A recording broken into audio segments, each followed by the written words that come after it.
Welcome to kids बच्चा TV. दादी के पास सारे बच्चे भगवान शंकर की कथा सुनने के लिए आ गए थे। दादी से कहानियाँ सुनना और भगवान से जुड़ी कथाएं सुनना बहुत पसंद था बच्चों को। जब भी बच्चे आते एक ही बात कहते थे, कहानी कहानी कहानी। हाँ, सुनाती हूँ, तुम लोग भी ना आते ही एक ही बात कहते हो, कहानी कहानी। आज शिवरात्रि है तो भगवान के मंदिर आई थी। मैंने सोचा बच्चे भी मंदिर आ जाते तो यही कहानी सुना दूंगी, पर तुम लोग तो आ गए यहीं पे। चलो कहानी शुरू करती हूँ। उससे पहले सब बोलो मेरे साथ, हर हर महादेव। महादेव और माता पार्वती का परम धाम कैलाश पर्वत। जब माता पार्वती ने कठोर तपस्या के बाद महादेव को पति के रूप में प्राप्त किया था, तब वे हिमालय की गोद में स्थित कैलाश पर्वत पर आकर बस गई थी। यह स्थान महादेव के वैराग्य और माता पार्वती की ममतामयी उपस्थिति का अद्भुत संगम है। यहाँ शिव जी एक राजा की तरह नहीं बल्कि एक योगी की तरह रहते हैं, जिनके लिए पूरा ब्रह्मांड ही उनका परिवार है। कैलाश पर्वत से जुड़ी एक अत्यंत रोमांचक कथा रावण से संबंधित है। एक बार रावण अपने पुष्पक विमान से जा रहा था, लेकिन कैलाश के ऊपर से विमान नहीं निकल सका। नंदी ने उसे रोका और कहा कि महादेव और माता पार्वती यहाँ एकांत में विहार कर रहे हैं, इसीलिए आगे जाना वर्जित है। अहंकार में चूर रावण ने कैलाश पर्वत को ही अपनी भुजाओं से उठाने का प्रयास किया ताकि वह उसे रास्ते से हटा सके। पर्वत डोलने लगा और माता पार्वती भयभीत होकर महादेव के पास भागी। महादेव ने स्थिति को भांप लिया और मंद मुस्कान के साथ अपने पैर के अंगूठे से पर्वत को थोड़ा सा दबा दिया।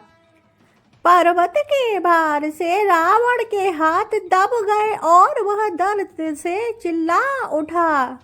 तब उसे अपनी भूल का एहसास हुआ और उसने महादेव की स्तुति में तांडव स्तोत्र की रचना की। महादेव प्रसन्न हुए और उसे मुक्त कर दिया। यह कथा दर्शाती है कि कैलाश वह शक्ति पुंज है जहाँ शिव अपनी शक्ति यानी कि पार्वती की रक्षा के लिए सदैव तत्पर रहते हैं। भगवान शंकर और माता पार्वती के ग्रस्त जीवन की सुंदर सुंदर लीलाएं। कैलाश पर शिव पार्वती का जीवन एक आदर्श परिवार की तरह चित्रित है। यहाँ माता पार्वती अन्नपूर्णा के रूप में पूरे जगत का पोषण करती है, तो महादेव समाधि में लीन रहते हैं। कार्तिकेय और गणेश का जन्म। कैलाश की कंदराओं में ही स्वामी कार्तिकेय और भगवान गणेश की बाल लीलाएं हुई है। एक बार माता पार्वती ने कौतुकवश शिव जी की आंखें अपनी हथेली से ढक ली। देखते ही देखते पूरा ब्रह्मांड में अंधकार छा गया। तब शिव जी ने अपनी तीसरी आंख प्रकट की, जिससे सृष्टि में पुनः प्रकाश हुआ। यह घटना बताती है कि शिव और पार्वती एक दूसरे के बिना अपूर्ण है। कैलाश के चरणों में स्थित मानसरोवर झील के बारे में कहा जाता है कि माता पार्वती यहाँ स्नान करने आती थी। यह स्थान परम चेतना का प्रतीक है। भक्त मानते हैं आज भी ब्रह्म मुहूर्त में देवता और ऋषि मुनि यहाँ महादेव पार्वती के दर्शन के लिए अदृश्य रूप में आते हैं। महादेव और माता पार्वती की कैलाश गाथा हमें सिखाती है कि सुख सुविधाओं के बिना भी प्रेम और शांति के साथ जीवन जिया जा सकता है। कैलाश पर बैठा यह दिव्य जोड़ा त्याग और भोग के बीच का संतुलन का संदेश देता है।